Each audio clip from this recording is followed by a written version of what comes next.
de, de l'interprétation de mon rêve, que ce livre-là était un best-seller.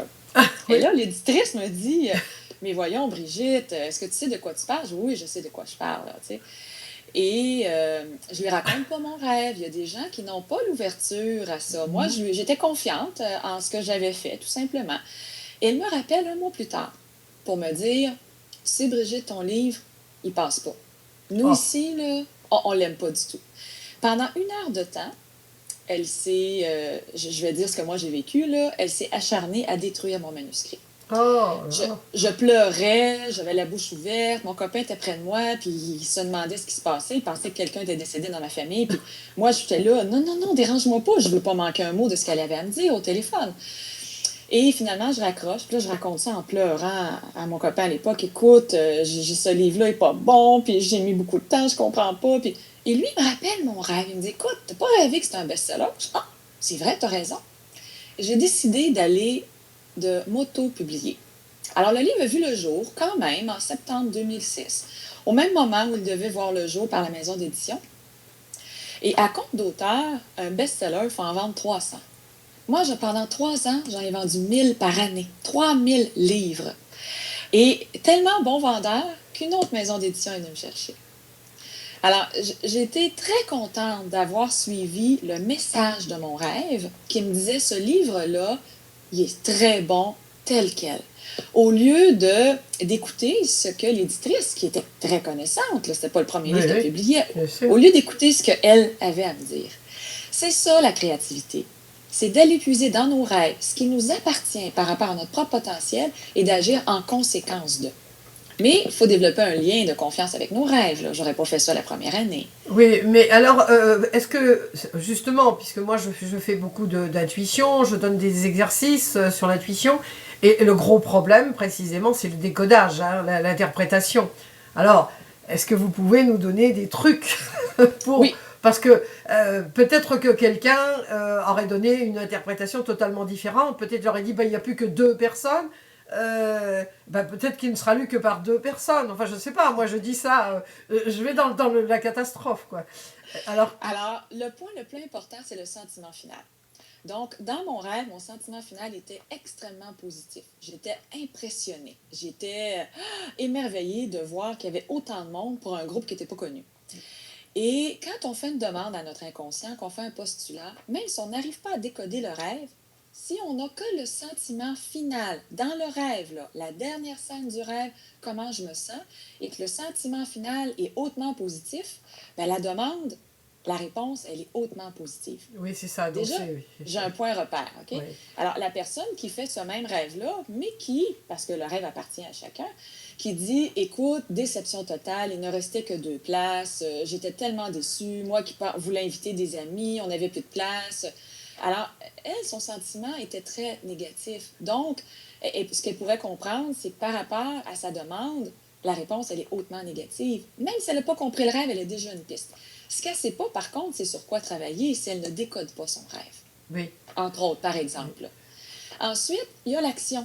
C'est quoi les actions dans le rêve? Parce que souvent, on accorde de l'importance beaucoup aux symboles. Et là, on cherche dans un dictionnaire de symboles à trouver la définition.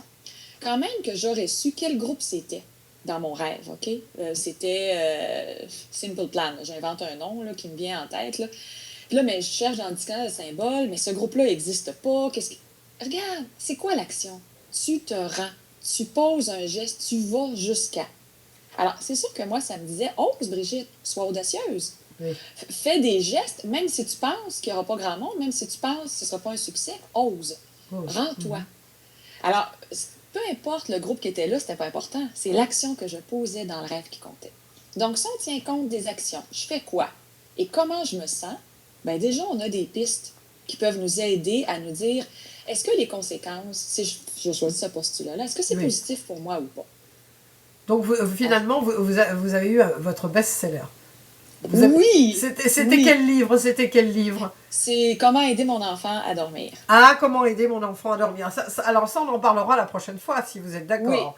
Et est-ce que vous pourriez nous parler, parce que ça c'est quelque chose de récurrent, on me pose souvent la question, les cauchemars. Et effectivement, malheureusement, on ne trouve pas votre livre SOS Cauchemar en France, ni à la FNAC, ni sur Amazon.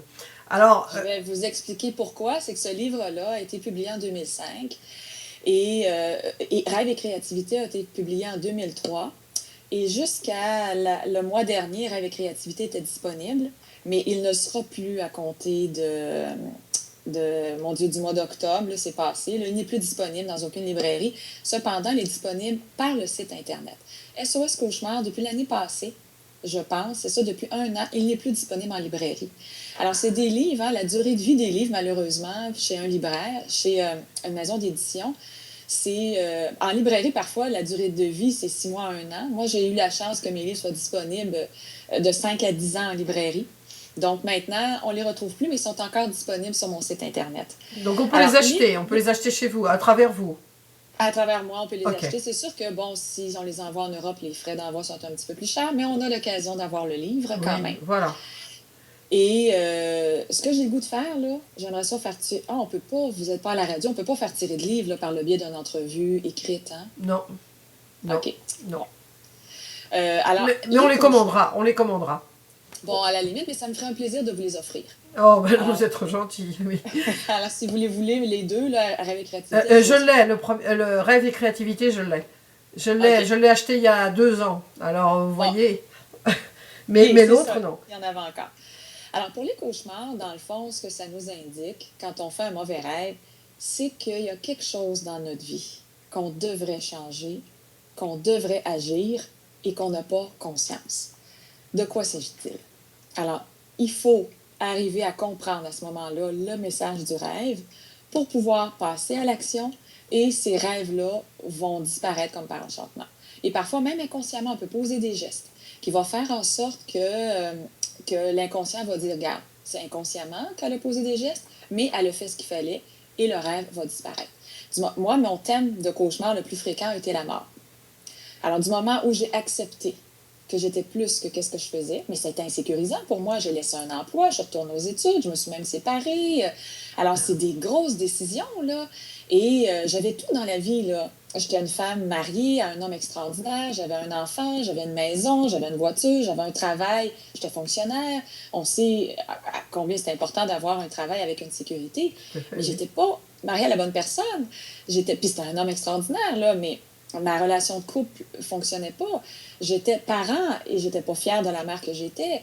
J'avais un emploi, mais je pouvais faire plus. Alors, quand j'ai été étape par étape, là, alors quand j'ai pris la décision de dire je vais assumer qui je suis, puis là, ça peut paraître égocentrique, mais dans toute la grandeur que je suis, OK? Dans tout le potentiel que j'ai, mais mes rêves ont cessé.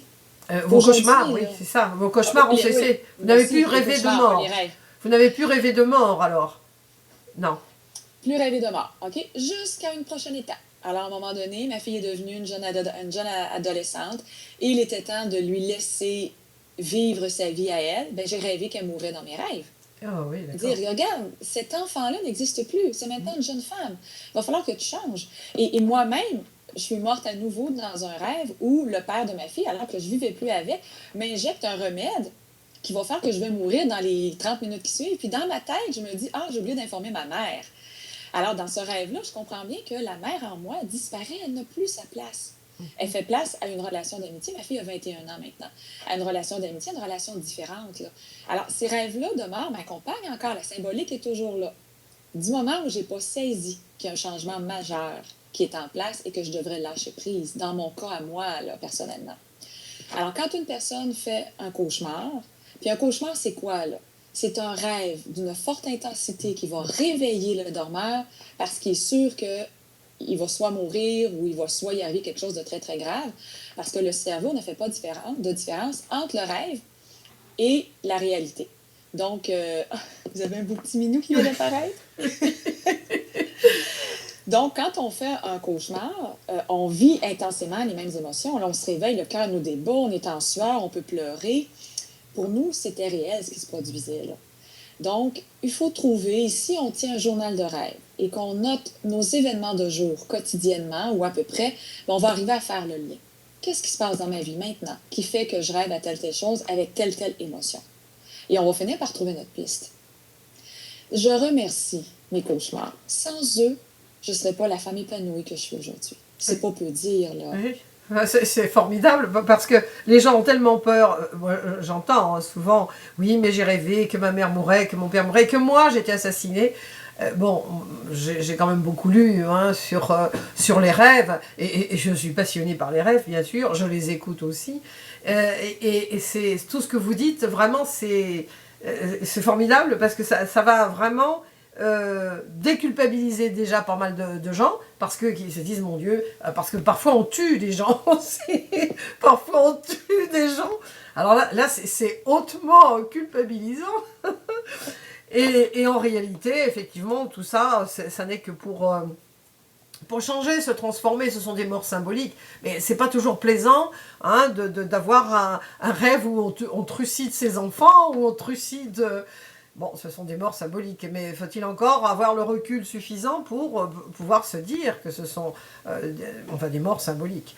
Eh bien, écoutez, Brigitte, vraiment, j'ai été ravie. Je voudrais rester encore je ne sais combien d'heures, mais je sais que vous êtes... vous avez des choses à faire. Déjà, c'était vraiment très très gentil de votre part de m'accorder cette interview qui va certainement passionner tous les lecteurs de mon blog. Et alors, je vous souhaite un bon Noël. Et puis je vous dis à 2012 pour une autre interview, c'est possible? Avec plaisir, Sylviane. Écoutez, avant de quitter, me laissez-vous votre adresse? Je vais vous l'envoyer. Je vais vous l'envoyer pour pas la laisser sur YouTube pour que tout le monde bonne idée. Écoutez, je suis ravie, vraiment ravie d'avoir eu cette conversation avec vous.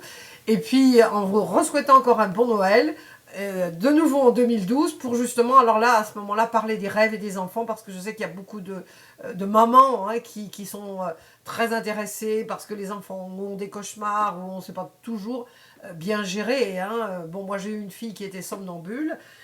Donc c'est pas toujours facile de gérer les rêves les somnambules ce sont des rêves tout éveillés mais bon c'est pas toujours facile. Tous les phénomènes nocturnes, il y a beaucoup de phénomènes nocturnes chez les enfants qui sont incompris de la part des parents effectivement et qui sont dérangeants, on sait pas trop comment il n'existe pas trop de livres ou de personnes qui se penchent sur le problème donc j'ai beaucoup de collègues qui ont des blogs sur les enfants.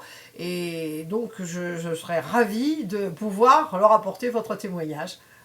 Ça va me faire plaisir. Je vous souhaite une excellente journée et encore 1000 fois merci de cette interview vraiment super. Merci beaucoup et joyeux Noël à vous aussi. Merci, au revoir Brigitte. Au revoir.